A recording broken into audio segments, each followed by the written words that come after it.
cities, including Abuja, Lagos, Niger, Kano, Kaduna, and Katsina. Several protesters were slain and more than 1,000 were imprisoned. One of the year's most important political movements was represented by these protests. This morning, we're joined by our lead correspondent here at News Central, Benard Akede. Good morning, it's good to have you. Good morning, thank you for having me.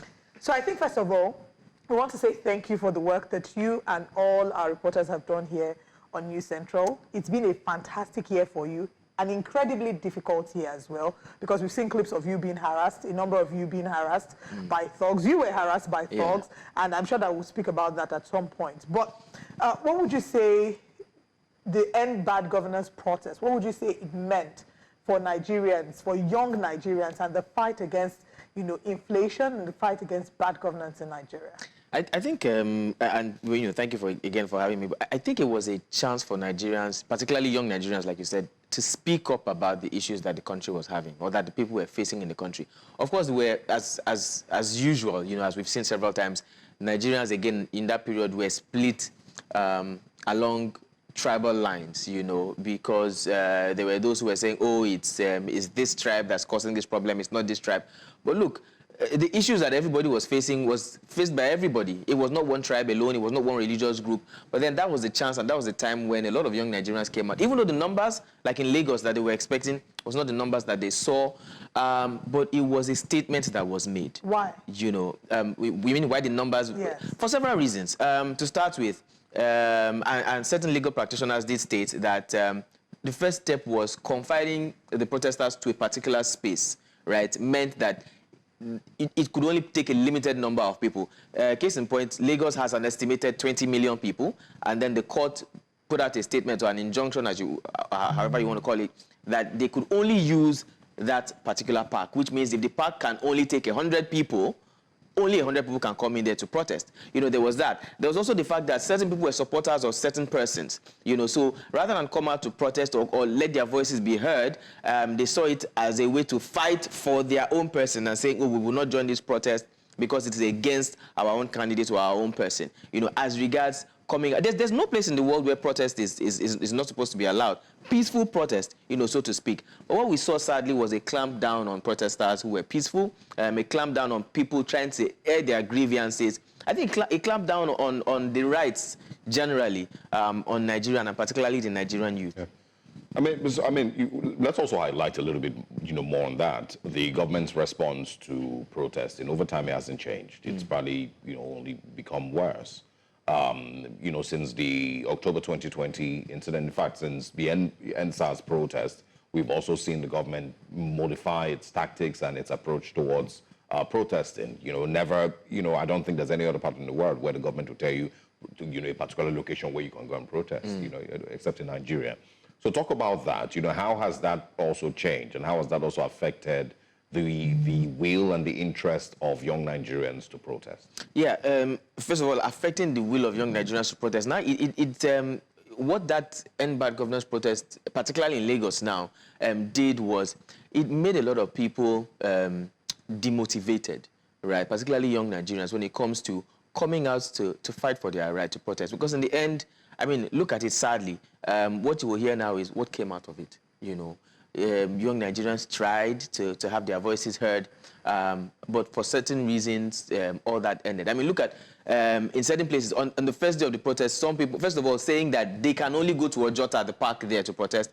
There are people who live in Badagry, that's part of Lagos. There are people who live in Ekpe, that's part of Lagos, right? There are people who live in Yanokpaja, that's part of Lagos. Now you're telling them that they can only come to Ojota to protest, knowing that on days like that, first of all, transportation will be an issue. Right, means they cannot join other Nigerians. Now, in places like Lekki Toll Gate, where some people went, on the first day, I can confirm that because I was there, the police dispersed the crowd, with canisters of tear gas. The day before that, we tried to do just a broadcast there, and some police officers, maybe because we weren't properly informed, I'm trying to play devil's advocate now, disturbed us on live camera.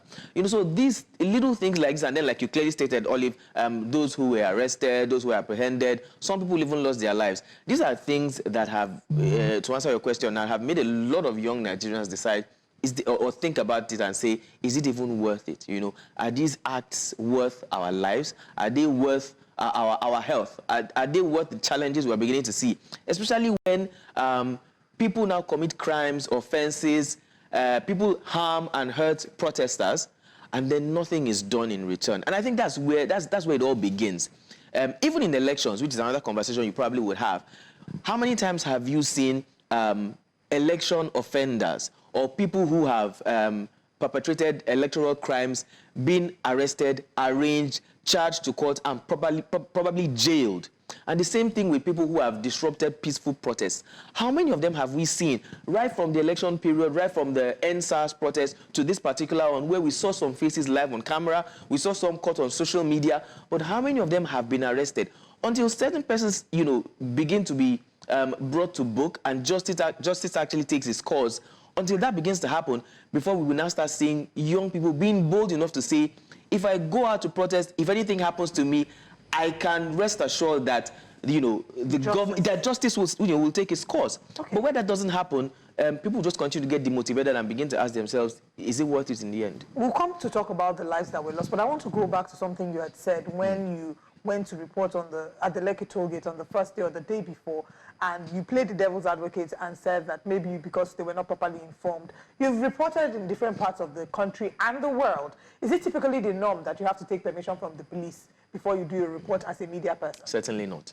Certainly not. And I'm glad you said this, because you had the Lagos State Police PRO, Benjamin Hunde, in here just after that. And I think Osaroge asked him the same question, and he said no. As long as, you are not constituting nuisance. I mean, the tapes are there for everybody to go back and watch. We were not constituting any nuisance at all.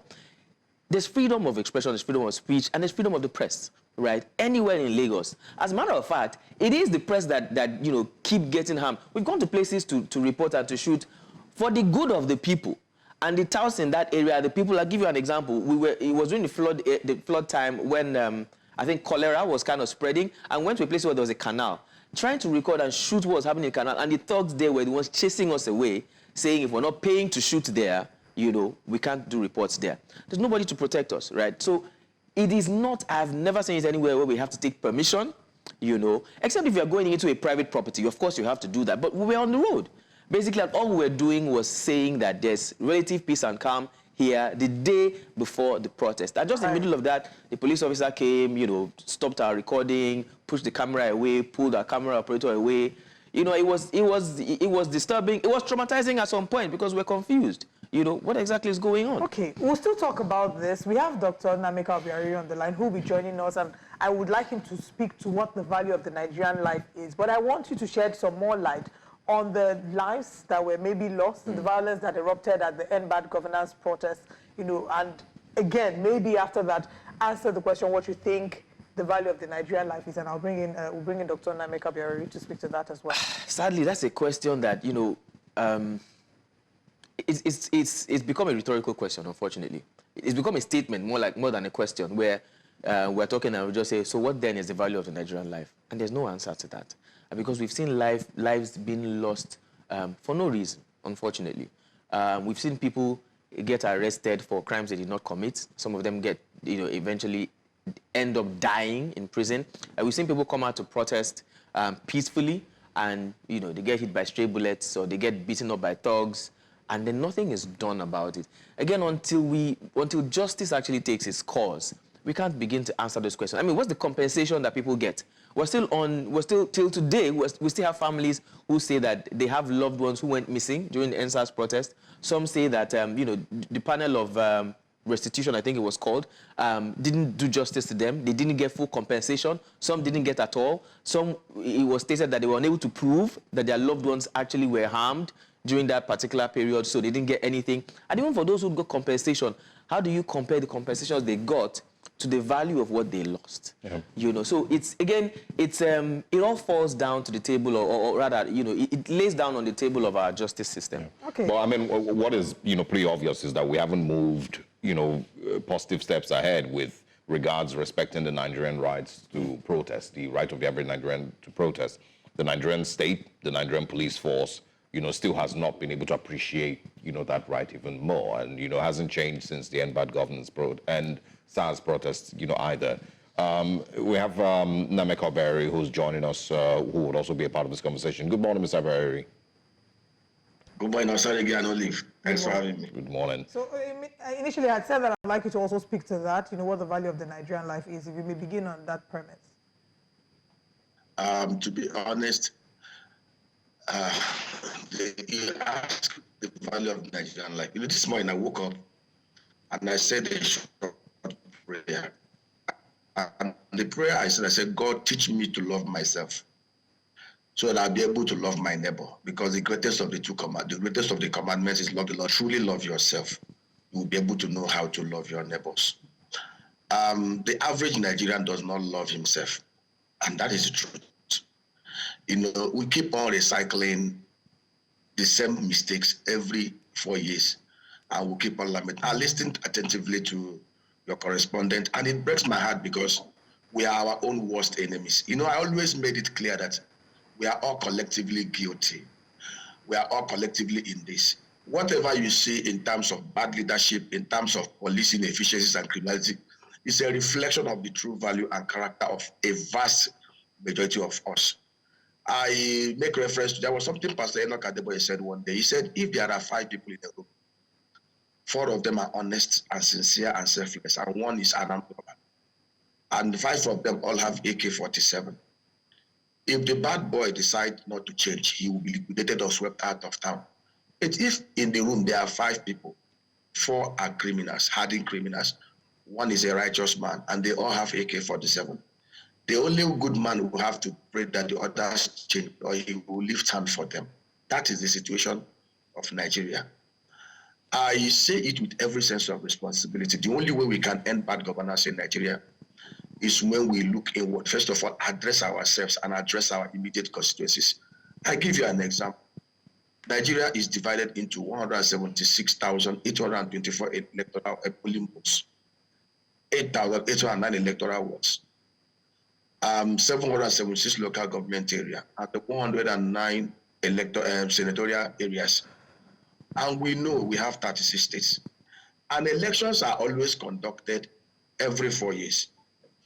And the people who conduct these elections are Nigerians. Of course, we know that people lobby to be appointed ad hoc INEC officials. If you take out time to interview them, to sincerely talk to you, you discover that most of them actually lobby and even bribe to be part of the team because they feel it's an avenue for them to steal and to make more money, to collect monies and be compromised.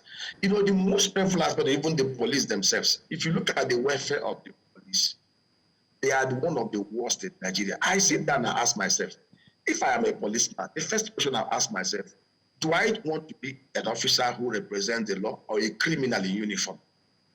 And what value system do I want to see entrenched in my society? And I also say it will also come back to the home front.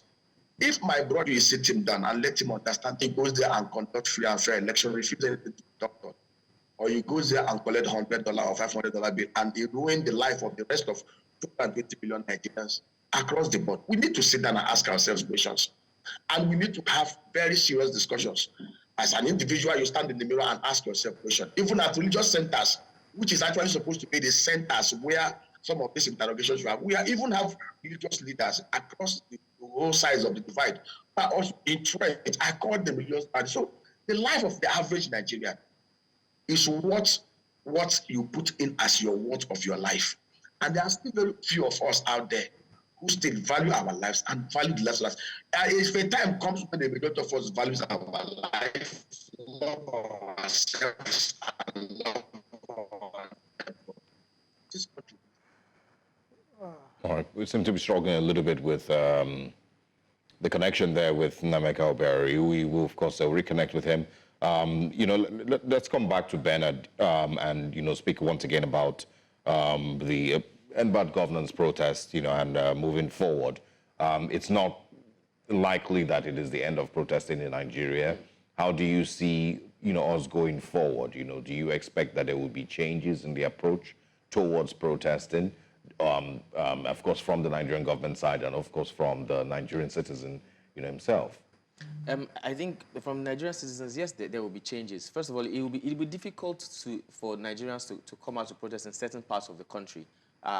Case in point, Lagos. where it looks like the odds are against the people.